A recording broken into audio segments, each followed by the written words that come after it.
Bismillahirrahmanirrahim. Assalamualaikum warahmatullahi wabarakatuh, Bu Silvi. Waalaikumsalam warahmatullahi wabarakatuh. Bagaimana kabarnya, Bu? Sehat ya? Alhamdulillah sehat. Oke, Bu. Jadi saya ini kan sedang menjalani kegiatan PPG dalam jabatan tahun 2023 angkatan pertama. Jadi di sini kami diberikan tugas untuk melakukan wawancara terkait dengan eksplorasi penyebab masalah di sekolah ataupun di kelas yang terjadi. Nah, jadi eh, pertanyaannya sudah saya kirimkan juga kan Bu ya kemarin untuk dilihat dulu dan ternyata ada revisi sedikit. Soalnya kemarin itu saya hanya mengambil 5 apa 7 masalah, kemudian harus semuanya diambil seperti itu. Jadi kita langsung ke pertanyaan Bu ya. Ya, Jadi begini, yang pertama itu kan kalau dalam proses pembelajaran kita kan sebagai guru sangat memperhatikan partisipasi aktif peserta didik atau siswa, baik itu dalam pembelajaran secara diskusi maupun secara individu. Namun pada kenyataannya masih banyak siswa ini yang kurang aktif dalam kegiatan pembelajaran tersebut. Nah, bagaimana menurut pendapat Bu Silvi? Apa apa sih yang menyebabkan anak-anak ini kurang aktif dalam pembelajaran? ya. Kalau menurut saya, kenapa siswa itu kurang aktif? Pertama, mungkin tidak sesuai pembelajarannya itu tidak sesuai dengan kebutuhan mereka. Jadi artinya ketika memang tidak sesuai dengan kebutuhan mereka, jadi mereka kurang tertarik untuk pembelajaran sehingga Oh iya. guru itu perlu untuk mengakomodir kebutuhan dari anak-anak. Ketika kebutuhan itu terpenuhi, maka partisipasi dari anak-anak itu insya Allah akan lebih baik seperti itu. Oke. Jadi intinya ini adalah guru ya Bu ya yang harus memberikan pembelajaran yang menarik lah seperti itu ya. Mm-mm, Jadi betul. oke, jadi kemudian selanjutnya itu di dalam pembelajaran saat ini kan kita selalu dituntut untuk melakukan pembelajaran itu yang memiliki konten literasi numerasi Bu ya. Nah, pada kemampuan literasi kan kalau di sini saya lebih ke menekankan anak ini membaca, menyerap informasi seperti itu. Nah, tapi kenyataan yang ada di kelas ini, siswa-siswa ini terlihat tidak tertarik atau minat membacanya sangat rendah. Dan saya juga menemukan tidak ada keinginan untuk membaca buku pelajaran apapun itu, meskipun itu singkat seperti itu. Kemudian, jika dia diberikan soal berupa ilustrasi seperti itu, di mana jawabannya itu kita harus membaca dulu ilustrasi tersebut, tetapi siswa ini lebih banyak melewatkannya. Nah, jadi itu pengaruhnya apa ya, Bu? Kalau bisa dijelaskan lebih lanjut. Ya, kalau misalnya kenapa sih anak itu literasinya kurang ya? Mungkin Ya. yang pertama bacaan ya, bacaan anak itu mungkin tidak sesuai dengan minat mereka. Misalnya anak itu Hmm. minatnya misalnya apa terkait dengan olahraga nih ya. Nah, di olahraga itu jadi anak itu diberikan bacaan terkait dengan olahraga sehingga anak itu tertarik untuk membaca. Nah, dari awal itulah dari kita memberikan literasi yang sesuai dengan minat anak dengan kesukaannya, maka itu akan menumbuhkan daya literasi anak. Kemudian yang kedua, fasilitas dari sekolah dan kelas. Misalnya kita Ya. biasakan hal-hal itu dari misalnya bacaan-bacaan yang menarik dan Hmm. sebagainya. Nah, itu akan menumbuhkan literasi anak untuk bagaimana dia membaca dan kemudian menelaah dari bacaan seperti itu. Jadi Hmm. kita yang memfasilitasi anak sesuai dengan minat anak Hmm. bacaannya. Jadi Hmm. misalnya 15 menit sebelum pembelajaran ya. Nah, Hmm. itu kan kadang kita sudah membiasakan anak untuk membaca 15 menit sebelum pembelajaran, namun ternyata kadang tidak terlalu berefek untuk anak. Ya. Kenapa? Karena terkadang bacaan yang kita sajikan itu ternyata tidak sesuai dengan minat anak Oh seperti itu. iya. Nah, Oh, jadi seperti itu. Jadi lebih kepada bahan bacaan, Bu ya, berarti anak-anak. bacaan-bacaan yang memang benar-benar sesuai dengan minat anak. Nah, itu salah Iya. satu cara untuk memotivasi anak untuk berliterasi.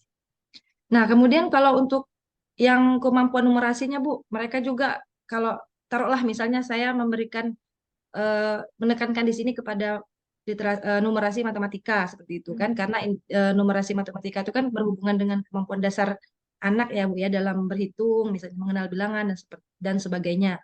Nah, tapi mereka ini eh, cenderung itu seperti tidak apa namanya, tidak ada kemampuan yang lebih gitu di bidang numerasi. Nah, kemudian mereka juga kalau diberikan soal cerita yang membutuhkan konsep matematika dalam penyelesaiannya itu pun mereka belum terlalu bisa untuk menalar menggunakan konsep matematika tersebut. Menurut Ibu, mengapa Bu hal itu bisa terjadi?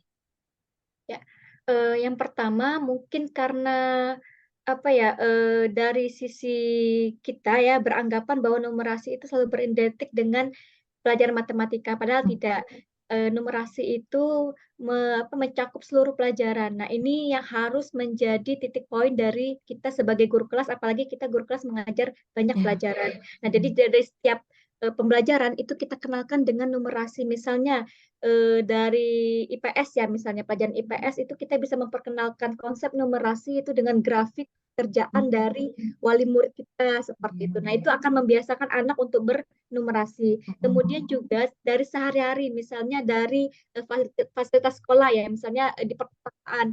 Nah, perpustakaan misalnya 1 bulan sekali menghadirkan atau menyajikan data terkait dengan pengunjung perpustakaan. Nah, itu lama-lama Ya. terbiasa ya anak dengan.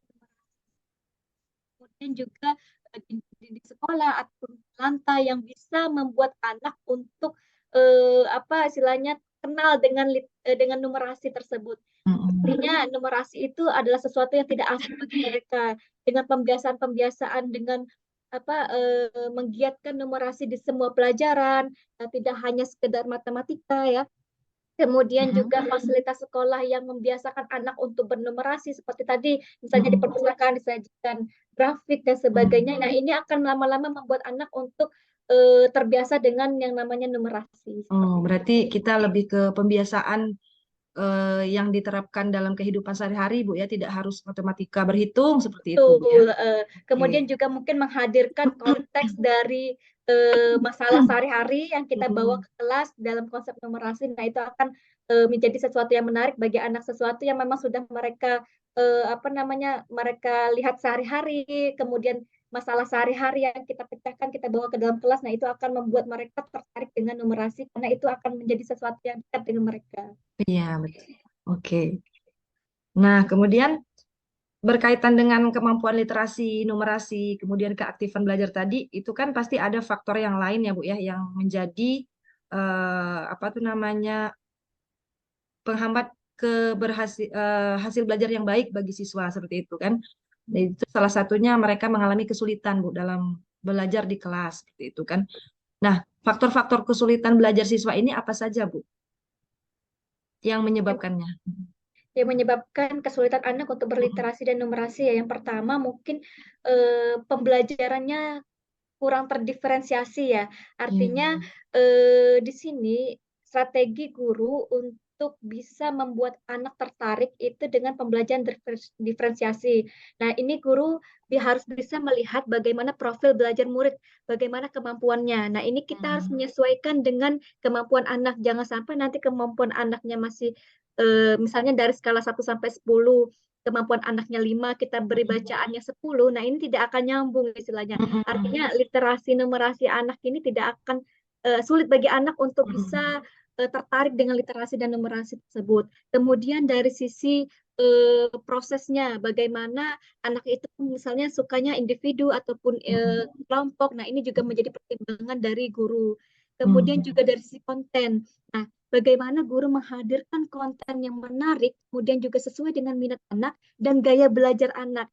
Anak yang memang sukanya gaya belajar yang visual, ada yang audio, dan ada yang kinestetik. Nah, ini bagaimana cara guru untuk menerapkan metode terdiferensiasi untuk bisa mengakomodir kebutuhan siswa sehingga literasi dan numerasi siswa dapat meningkat. Untuk pembelajaran yang berdiferensiasi itu meskipun bukan pada kurikulum Merdeka, misalnya di kelas yang masih menggunakan K13 itu masih tetap bisa dipakai, Bu ya? Iya, bisa, bisa. Jadi pembelajaran terdiferensiasi itu tidak hanya untuk pelajaran kurikulum Merdeka, tapi juga untuk kurikulum 2013 itu bisa dilaksanakan karena itu intinya semua kurikulum pasti pusatnya kepada peserta didik. Ya, oke. Nah, selanjutnya Bu, kalau berhubungan dengan kesulitan belajar nih, kita kan pasti akan apa namanya berhubungan dengan orang tua atau wali siswa di rumah. Nah, cuma permasalahannya Ibu, kebanyakan kalau orang tua itu kalau misalnya kita minta untuk datang, kita kirimin surat, ya surat panggilan ataupun misalnya kita by phone seperti itu, biasanya mereka itu kurang merespon, Bu, yang disuruh ke sekolah seperti itu, kecuali untuk pengambilan nilai PTS maupun nilai raport semester seperti itu. Nah, apa sih Bu yang biasanya orang tua itu eh, apa namanya yang membuat orang tua itu seperti tidak mau gitu datang ke sekolah sehingga hubungan relasi antara orang tua dengan sekolah itu kurang maksimal. Ya, jadi memang dari awal ya kita perlu membangun hubungan yang baik dengan orang tua dengan adanya kesepakatan. Maksudnya kesepakatan dengan antara sekolah dengan orang tua bagaimana pembelajaran itu agar nanti hasilnya berimbas kepada anak didik kita, anak didik mereka juga dan sebagainya. Yang kedua mungkin perlunya eh, pelibatan dari orang luar ya, misalnya dengan mengadakan kegiatan parenting dan sebagainya yang membuat mungkin orang tua dapat lebih care dengan anaknya, kemudian juga care untuk bisa diskusi dengan guru kelas dan sebagainya. Nah, ini hal-hal yang sangat diperlukan bagi sekolah untuk melakukan hal-hal yang seperti itu. Kemudian juga adanya pelibatan aktivitas dari orang tua terhadap kegiatan-kegiatan sekolah. Artinya sekolah selalu mengajak berembuk orang tua dalam kegiatan-kegiatan misalnya tidak hanya sekedar kognitifnya anak, tapi juga kegiatan-kegiatan paguyuban dan sebagainya yang bisa membuat kedekatan antara orang tua dan guru itu lebih baik dan dengan kedekatan seperti itu saya yakin dan percaya bahwa hubungan dengan anak nanti juga berimbas akan lebih baik seperti itu. Jadi artinya kita memang harus menjalin hubungan dengan baik, perkuat komunikasi dengan orang tua, perbanyak mungkin kegiatan seperti parenting dan sebagainya yang bisa membuat orang tua menjadi care dengan anak-anak. Oke, jadi mereka ini permasalahannya kan kalau kita apa namanya kita ajak begitu untuk diskusi misalnya masalah kelas, taruhlah misalnya untuk kelas 6 masalah kelulusan, itu baru mau datang seperti itu Bu. Kalau untuk kita ajak ke sekolah karena misalnya anaknya bermasalah, misalnya bermasalah dalam hal pergaulannya atau perilakunya atau juga bermasalah dengan kehadirannya seperti itu, mereka tuh sering tidak menghiraukan panggilan dari sekolah seperti itu Bu. Hmm. Jadi kalaupun misalnya biasanya kan mereka ini faktornya katanya pekerjaan nggak bisa ditinggal seperti itu.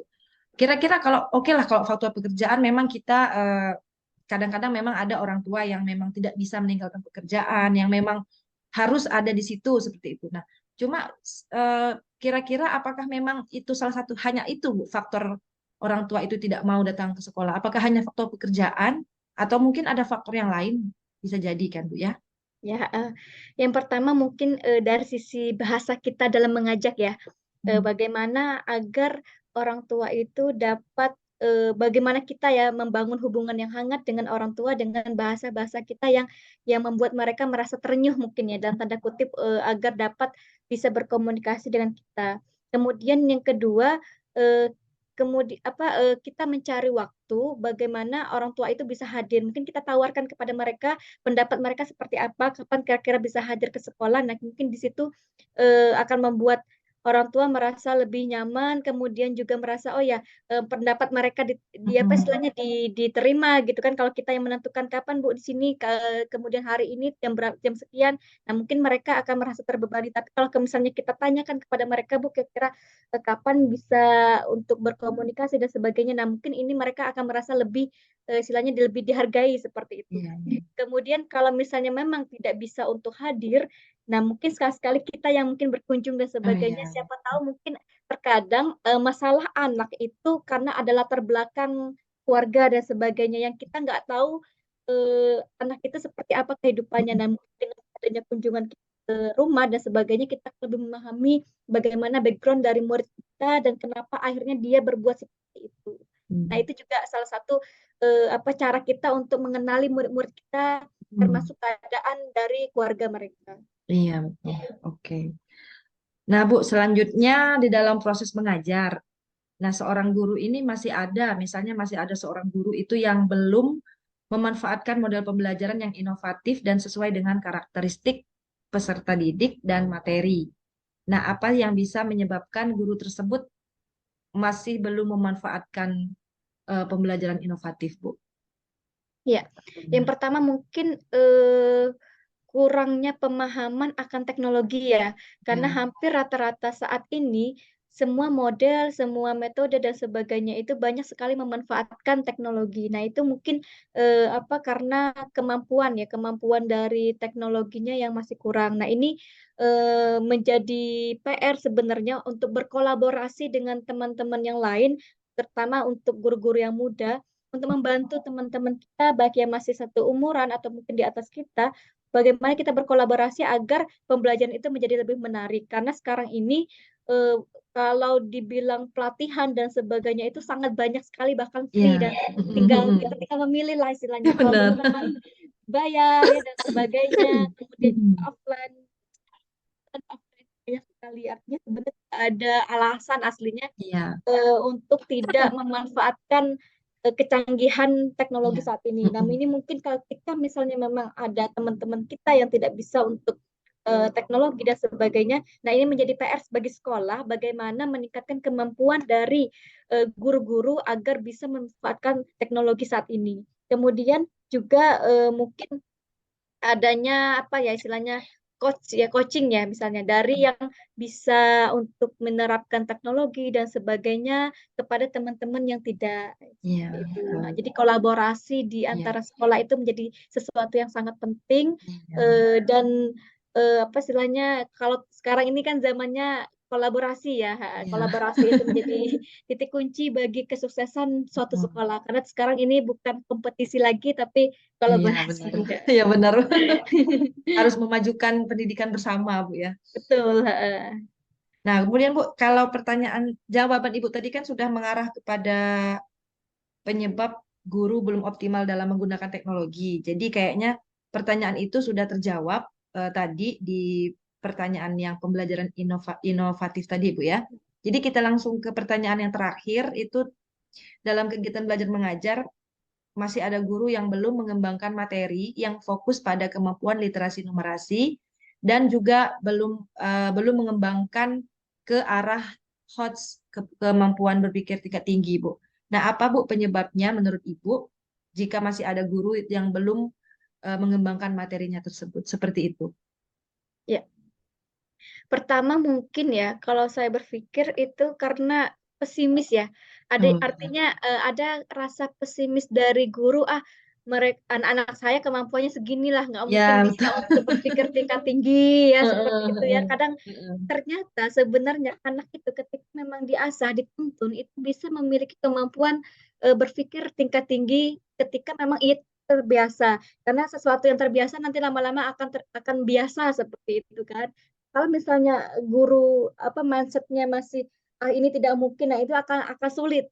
Nah, bagaimana Heeh, akhirnya kita menyediakan berupaya untuk optimis heeh. anak-anak didik kita ini memiliki kemampuan yang luar biasa. Anak didik kita ini kemampuannya unik. Iya, Misalnya ada anak yang memang tidak bisa berpikir tingkat tingginya di bidang berenang dalam tanda kutip ya, mereka bisa dalam hal terbang. Nah, seperti itu. oh, Jadi iya, iya, bagaimana cara iya. gurunya tersebut untuk memasang strategi agar Heeh. anak itu dapat berpikir tingkat tinggi. Jadi untuk mengasah kemampuan mereka berpikir tingkat tinggi itu dengan cara mendekatkan mereka dengan apa yang mereka minati. Ketika mereka itu Heeh. sesuai dengan minat, itu mereka akan tertarik.